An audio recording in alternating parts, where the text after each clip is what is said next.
Hi guys, thanks for tuning in to another episode of Nuggets News. Well, we've got so much to get through today. We welcomed 6,000 new subscribers in the past 2 weeks. So look, thank you all for joining us on the channel. We try to cover all the financial news and the crypto news headlines for you. Then we'll take a look at the charts at the end. But it's just amazing to see so many people showing interest in what's happening around the world. So over on our website, we've created a range of free resources. If you've got friends and family that are asking about, what is a recession for the first time? How does central banks work? We're really trying to pump out that content for you, as well as our premium resources and community that I know a lot of you are loving. Welcome to our 50 new members there this week, and some great conversations around what other people are doing in terms of their finance, their business, the virus itself. So it's a great time to be part of a community if you want that little bit extra, and a lot of giving at the moment. So covidhelp.com.au, a little website created by one of our community members to help people get some freebies in this time of hardship. And in other countries, we've seen some really kind acts. 500,000 people signed up to help the health service volunteers over in the UK there. So I think we're going to see similar things around Australia and many countries as our healthcare workers are really put under the pump. So there's plenty of positives happening out there, because I know there's also obviously plenty of negatives happening at this current time. I think in Australia, one of the main frustrations is the mixed messages that we're still getting. So maybe we get another update from our Prime Minister tonight on Sunday. But look, 1 million people had to turn out to the polls and vote up in Queensland yesterday. A lot of people were still going to the beaches. And as you see here, Australia is tracking not too far behind some of these other countries where their hospitals are overflowing. So guys, we have to flatten this curve. Stay home, wash your hands, all those things that you've heard 1 million times before. I think people want to know what information the Scott Morrison government is getting that's different to, say, New Zealand that went into lockdown straight away. Some of these European countries have dealt with this remarkably well. So why aren't we doing what other countries are doing? And I think that's now what the health experts themselves are asking from Scott Morrison. Share with us what you're seeing, just so we can know and all be on the same page. Now, speaking of modelling, we've got some interesting numbers coming out of the housing market. So realestate.com.au, yes, a lot of these guys have their own narrative, obviously, desperate buyers with nowhere to live scouring the market. And at this time, we've got this risk of overseas investors coming in to scoop up all these assets on the cheap. But I just want to show you the chart of the ASX 200 Real Estate Investment Trust. Now, this is down 50% in a month. So when we're hearing these numbers from Domain and whatnot, that property is still going up every day, I don't know where they're getting these numbers from. And this is showing you what the investors that are, the first ones to move in terms of those that have money exposed to real estate in Australia, they are running for the exits. And look, maybe these funds are now trading under book value. But anyway, I think this is just a bit of a leading indicator to what we might be seeing coming in the housing market. And I don't think housing's necessarily going to fall 50%. But I certainly think it's misleading to say that property and values are still going up. So we're hearing these stories about these Chinese property developers flying tons of our medical supplies into China. So I think the Australian government are going to have to look at what's happening here. Hopefully we don't actually have any shortages. The stories coming out of China is that the worst is behind them. So why do they need all these resources? Is this legal? Who knows? But I think these are the questions that are going to have to start to be answered, and it's going to cause some friction between our political and trade relationships. As I predicted last week, India, who are the manufacturer of a lot of the antibiotics globally, but particularly some of these new drugs that have been trialled for coronavirus, have now banned the export of those drugs. So hopefully we can manufacture them in numbers that's sufficient in the other countries around the world that do manufacture these. Next up here, I wanted to mention India themselves, who have tried to put 1.3 billion people into lockdown, but you can see the scenes here from these crowded cities, and it's just so much harder for these developing nations to do so. And I think that's where we're going to see, unfortunately, some really big case numbers in the next few weeks. Now, this was a great little chart from Shane Oliver. You might have heard mixed messages, but some new studies that are clearly showing how long the virus can live on different surfaces. So cardboard up to 2 days, but it's that stainless steel and plastic as well, getting up to 3 days or more there. So, this is going to be a new paradigm for a lot of people in terms of that hygiene and getting used to not touching your face, washing your hands. Some Amazon workers have tested positive. Cardboard boxes. We're just going to have to be so careful, whether you're in business or whoever you are, because of how interconnected the world is these days. So these are the latest case numbers at time of recording. We've just passed 660,000. 30,000 deaths, and that ratio is climbing. So look, the recoveries do take a couple more weeks to play out in hospital.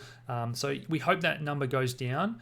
But a lot of people still not believing, what I've been saying about once hospitals get crowded and they hit capacity, particularly ICUs, if we can't put people on ventilators, that number is going to rise. So guys, it's never been more important to try and flatten that curve early rather than wait till it's too late.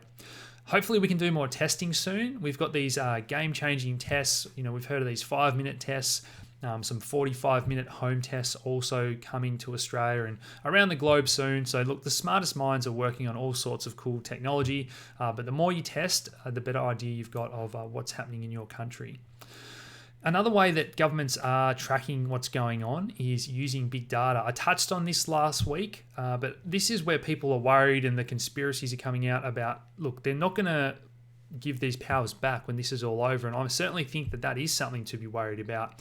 And this is the blame of why markets are crashing. Yes, I know that that's all true, but that doesn't mean we have to take the virus less seriously until we have it under control. And then hopefully enough people are awake and they realize that these are the sort of things that are being snuck through. But, who knows how many people are sheep that are just not going to put two and two together. So the hugest number of unemployment benefits, 3.3 million. I mean, unreal. This has greatly dwarfed what happened back in the GFC. So this is a little sneak peek of what's going to happen in Australia. I think our statistics take 2 or 3 months to come out, so we're probably not going to get a good idea of our numbers, but other than looking at the queues at Centrelink and whatnot. But the thing that really worries me there is a lot of Americans have their healthcare benefits attached to their job, and we've obviously seen places like New York get overwhelmed. Now, somewhere like Denmark has taken a really good approach to these stimulus packages that are so complicated in most countries so far. They've basically said that, look, if you keep your workers on, we'll pay their salaries and keep these businesses afloat. We need to do whatever we can to freeze the economy and then make it really easy to restart. Whereas other countries around the world, the Fed are saying we're going to do unlimited QE and all these different lending programs, flatten the curve, this, that, and the other, drop rates. The FDIC coming out and saying, look, everyone is worried about bank runs, but the Fed have promised to print infinite amounts of money. So even if you want to keep that money under your bed, it's safe. Obviously, the banks don't have enough cash if everyone wants to withdraw at the moment, but they're actually promising that if push came to shove and everyone tried to withdraw, they'd print and print and print all the way up to those fractional reserves for people to actually take out the entire amount. So they wanted to get on this early because they know that they don't actually have the amount of money if everyone wants to keep it under their mattress. So really interesting that they're running these ads or tweets or whatnot on social media saying to people, all the money's there. The Fed have also made a few tweaks to the rules around banks' reserves, how much they've got to keep, as well as this new implementation. And this was the biggest bank accounting change in decades, where they actually had to mark these credit losses, basically a new accounting standard that was more accurate and transparent. But now the Fed have delayed that because a lot of the paper and the holdings of these banks is worth a lot less at the moment. So they wouldn't be able to they do that. They might not be solvent if they were to use this new, more accurate accounting measure. So yeah, always playing at the edges, the banks and getting their way, and the Fed protecting them, I guess. Here's a breakdown of the 12 trillion that has been passed so far. A lot of that going to central banks to address the short-term liquidity issues. There's a huge demand for US dollars around the world. Some fiscal stimulus, other central banks, they're getting ready to buy all sorts of financial assets, as we've spoken about on the channel before. And as soon as they backed away from this, infinity, whatever it'll take towards the end of the week and said, look, we might reduce it from 75 billion to 60 billion. And remember, that's a day. That's not a month like back when we were doing QE. As soon as there's any talk of tapering and backing off, markets tumble at the end of last week. One sector that's really at risk is that energy sector. We've now got oil trading at negative prices, and this is insane. So it's now costing these companies so much to store the oil that they'd actually rather give it away, actually encourage people to take it off their hands, because that's how much money they'd be losing if they had to store all this. Negative oil prices, who would have thought? Now, obviously, this is only in unique sectors and grades of oil, but either way, a headline that a lot of people would have never thought possible. If you want more of a deep dive into that corporate, particularly the oil and energy bond market, this interview with Marion Katusa was one of my favorite, and I think it only got 10,000 views. This was as good as my Raul interview. At least I found it that way, because if you've watched The Big Short, it was those credit default swaps and those collateralized debt obligations that caused the GFC. And this time around, it's collateralized loan obligations. It's the same thing. It's just got a different pretty package with all this corporate and oil sector debt that's now going to fail, and it's a house of cards waiting to collapse. Watch that interview for more information. We also know the Fed have been buying all the usual bonds, and guess what's happened to these repo markets? They've run out of securities to conduct their repo operations. So why would these banks park any assets at the Fed when they can sell them back to the Fed, and the Fed is going to buy them off them at whatever price? So this is what we've also seen happen in Europe, where there was a rush to buy up things like Italian bonds and Greek bonds, because now they know that central banks are going to print money, buy those assets off them, and they can make money. It's a guaranteed buyer, almost a risk-free trade. So the Fed are obviously working their way down from those government bonds to the investment grade bonds, all the way through to these ETFs of investment grade bonds. So LQD, this is one, and I was talking about this last week, where if you're going to short, the junk bond ETF, HYG is another high yield ETF. LQD is the investment grade bond ETF. So yes, this was a great short recently, but look at this bounce since the Fed announced that they're going to do QE infinity and buy corporate bonds. So, don't fight the Fed. 20% bounce there. I'm not sure if they can print enough money to ultimately fight off what happens, but either way, you've got to put your trading hat on a little bit here. If the Fed are going to pump money and buy these assets, we could see a rise in all sorts of things. Now, the next step from that is the shares, and the Fed have hired the world's largest asset manager to help them manage their assets. What sort of world is this? So most of you have heard of BlackRock and their different ETFs. So basically BlackRock, that themselves could be in a lot of trouble, get to help bail out themselves and all their friends. They get to take that money, the Fed's printing, and then saying, hey, what should we buy? Yeah, let's buy some BlackRock ETFs. Absolutely insane what is happening. Amongst all this, obviously, there's been a rush for gold and real assets. Stories of COMEX being short in terms of those 100-ounce bars. We spoke about that the other day in terms of the silver market and how that dislocation has happened. I did do a video about that, how the ETF price has really dropped far below what you can get your hands on bullion for. So there's a little bit of a arbitrage of sorts opportunity there. Some people told me that's not arbitrage. It actually is a type of arbitrage. So watch that video I did about how to take advantage of that silver market disallocation at the moment. Now, there's lots of gold tokens as well, and these have become very popular because of what's happening at the moment. So a race to, crypto pegged US dollar coins and gold pegged crypto coins as well. It's just great to see that we have all these options that weren't there in the last financial crisis. So Paxos and their Pax Gold token can also now be used as collateral for loans. So there's this new finance 2.0, the world of DeFi. It's just exploding, and I love to see the overlap it has here, because a lot of investors do want to hold gold and still interact with DeFi and whatnot. So those tokens are available on FTX. You've got XAUT and PaxG, which I've mentioned before. You can trade those just like you would any other token. We've got that link down below that gets you guys a discount on trading on FTX on all the fees. And I know a lot of you enjoyed that tutorial we did last week about the Bitcoin options and how to hedge in case we have a big price fall. And sure enough, that's happened. So if you did buy some puts, you've already profited from those as well. So congratulations to those of you that watched that tutorial and learned something. Now, Binance did delist those leveraged tokens that FTX have. And when they first brought out those tokens, I did a video explaining why I don't think these are a good idea and the dangers around them, because a lot of people hear, oh, double or triple leveraged Bitcoin, I'll just buy that and in a bull market I'll make 3 times as much money. But that is not how it works because of decay and drag that those tokens have and the rebalancing. So if you want a detailed explanation of how that all works, head over to that unit section, guys, under investing education, and it is unit number 4 down there.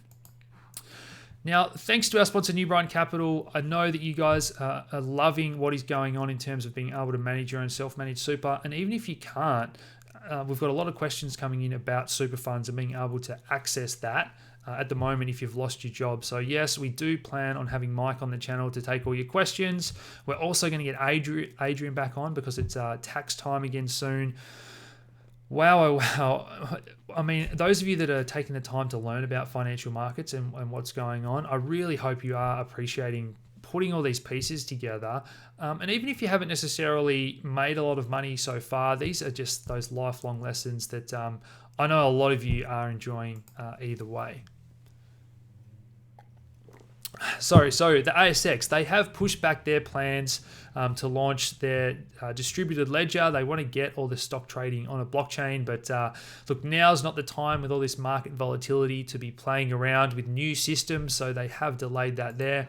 We've also seen the digital dollar. There's a lot of excitement about this last week when the Fed passed that big $2 trillion relief package. That is not going to be part of what got passed initially either way, but I definitely think that's coming to some degree. And this space just gets hotter and more competitive every week. Silvergate, a renowned crypto bank, they did have a bit of an issue this week. They have solved that. There's so much competition, and I do feel a little bit for XRP at the moment. They've got that lawsuit hanging over their head. Brad Garlinghouse has been in the news for back in the height of the bull market, where he was talking about how long he is Ripple and whatnot, and at the same time they were selling millions of dollars. So whether or not that leads to anything, I know there's a lot of controversy around that at the moment. MoneyGram as well, they've been selling a lot of those tokens. So we've got so many crypto trials going on that Telegram have been denied. The SEC actually have sided with that injunction against the Gram tokens, so they're not allowed to issue the tokens from that ICO sale at the moment. We've also seen Kick back away from that jury trial, $100 million token sale there. So yeah, there's a lot of legal battles going on in the crypto space that are really going to shape what happens in the next couple of years there.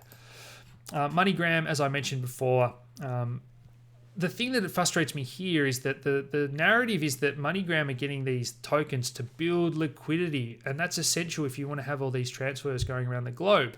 But then they're selling all these tokens that they get. So how is that building liquidity? Again, let me know in the comments below. I'll get Sam back on in the future to talk about that. We did talk about it last time, but again, I just don't see how you can call selling these tokens as soon as you get them building liquidity. Crypto-friendly bank Revolut launches in the US. Check out this app, guys. It's very cool. It allows you to sit in different currencies and make transfers around the world. One of many apps these days. Crypto-friendly bank launching another stable coin over in Switzerland there. Next up, we've got India. Tech Mahindra have sped up their cross-border transactions using blockchain. So again, this is where I find really hard for those that are early adopters because there's so much competition these days. Alipay rolling out a patent, revealing even more about the China central bank digital currency, that they'll be working very closely with the government on there. Most people already use Alipay and their mobile for all those payments. Coinbase's retail wing, so you've probably heard of Coinbase Commerce. They're already processing 200 million in transactions. They've also integrated the Coinbase wallet now with all the different DeFi lending apps. So someone that's non-crypto savvy can install this Coinbase app, refill it from their bank and start lending and earning interest. And that's the next wave of adoption, which is very exciting at a time when you're not going to get much of an interest rate in a bank. We also saw the Brave browser partner up with Binance for in-app trading. So one click these days, whether it's Kyber, Uniswap, Binance integrating with Brave as well. If you don't have this browser already, guys, it's free to use. It blocks all the ads. Check out Brave browser. Binance also releasing their own debit card, initially to be trialed in Malaysia, and then that'll go out around the world. 10x, Coinbase. In Australia, we've got CoinJar. We've got a video coming up soon where you guys are going to get a free CoinJar swipe card. So there's that many crypto cards these days. It's very cool to watch. Cardano have released their scaling solution, supposedly scales to more than Visa's payments. So we're talking thousands of transactions per second. This is known as Ouroboros Hydra. So I'm not sure why they're releasing this before they've got the Shelley mainnet out, but either way, cool to see that Cardano are working on scaling solutions. South Korea's biggest bank also launching a custodial service. They've patented that there. We've got the CME clearing up some guidelines around holding Bitcoin for people. That's the next story I want to get to in just a second here as well. Backed in terms of the physical delivery, rising 44% in March. So this is very similar to the gold market, where normally people are just trading and they don't want to take delivery. But all of a sudden, when they think the price is low to what represents intrinsic value, they want their gold delivered, or they actually want their Bitcoin delivered to their address. So that's actually what we want to see. That gets rid of any of these the games that you can play by not holding real gold or real Bitcoin. So back to the CME Group here. This story I want to mention was about adding mining to what they're doing to boost profits. So for the last couple of years, I've been talking about anywhere that has excess energy, it's a no-brainer if that is going to waste to start mining Bitcoin or different cryptos. And someone like the CME mentioning that they want to get into Bitcoin mining, that's really big news that I think fell on deaf ears this week. We've got Bitwise looking to launch a retail fund. So one of my theses, if you're new, is that money is going to flow into large cap coins, whether it's the grayscale products or all this Bitwise 10 index fund. They want to open that up to retail investors. And some of the prices we're seeing at the moment with top 10 coins down over 90% still, you don't necessarily have to go scouring for these hidden gems to get fantastic returns in the next bull market.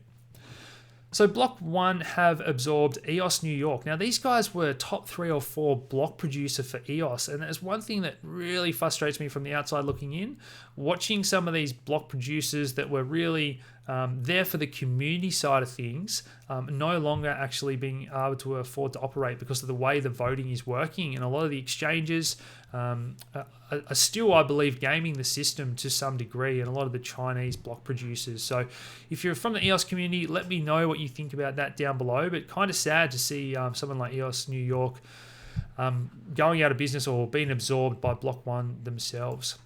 Block 1 investing $150 million into Voice, the decentralized social media app, but a lot of privacy concerns linger because you're going to have to KYC to use this. So to me, that certainly is a step away from a fully decentralized, anonymous, private online social media app, because they are going to be storing all that user data with third parties and Block 1 and whatnot. So let me know what you guys think about that in the comments down below.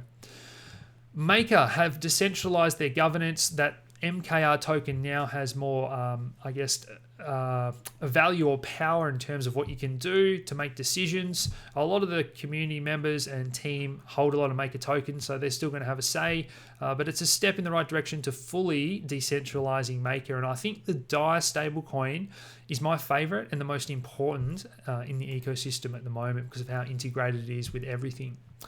Microsoft have filed for a patent for a crypto mining system that uses a body activity data. So it's kind of this black mirror world we're living in when I read these headlines, but this is one I'm going to talk about more in future, and we're going to get a privacy expert on to talk about what is happening, because I think the boundaries that were already being pushed are really being crossed with what's happening with the coronavirus.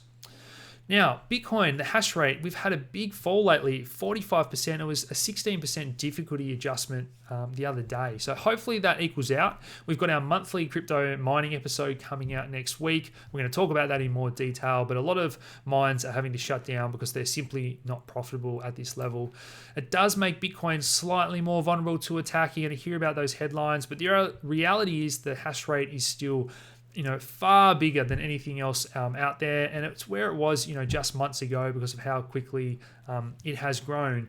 But what the worry is, for the smaller hash rate coins. And I don't want to pick on the forks, but Bitcoin Cash have their halving in 10 days. At that price, it becomes half as profitable to mine Bitcoin Cash. And we're already seeing a lot of those miners leave that network. So these are the communities that are going to be more vulnerable to attacks, particularly BSV. They've got an even lower hash rate again. And it's actually been gamed this week. So half of the network got taken over by someone that was just trolling, as they say here. They don't know who the miner is, and they're just collecting blocks and not processing some of the data that should be going into the blockchain. So crazy stuff. And it's only likely to get more of an issue. We're going to see more 51% attacks as the coins go down in value if that bear market continues and after the halvings occur. Now, it's not all bad news for Bitcoin. A lot of what I'm talking about is short term. You guys know that I'm still bullish for the long term. And we're seeing tweets for buy Bitcoin and buy gold rise. So as I mentioned at the very start of the episode, people want to know what's going on. Why are they losing their jobs? Why is there people printing trillions of dollars? They've never heard this before, and they're going down the rabbit hole. So it's great to see all this is happening. The ingredients are coming together for the greatest bull market in history once this all passes and the dust settles. On-chain data still shows us that people are hodling. Exchange flows, people are buying and then taking their coins off an exchange to hodl. So that's all heading in the right direction. So when I talk about Bitcoin going down, it's kind of putting my trading hat on. It's for the short term.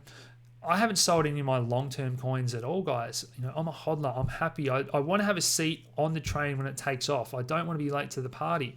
But at the same time, if we can do our technical analysis, look at patterns, make some money, hedge on the way down. This is one that I shared actually on Twitter as well as in our group, where I do give more detail and daily rundowns about what I see happening in different markets, and explained how to use the move contract. So as I said on FTX before, one of the products they've got are their move contracts, where you can actually bet on how big of a move Bitcoin is going to have on any given day. So you don't need to know if it's going to go up or down. You don't have to have a direction.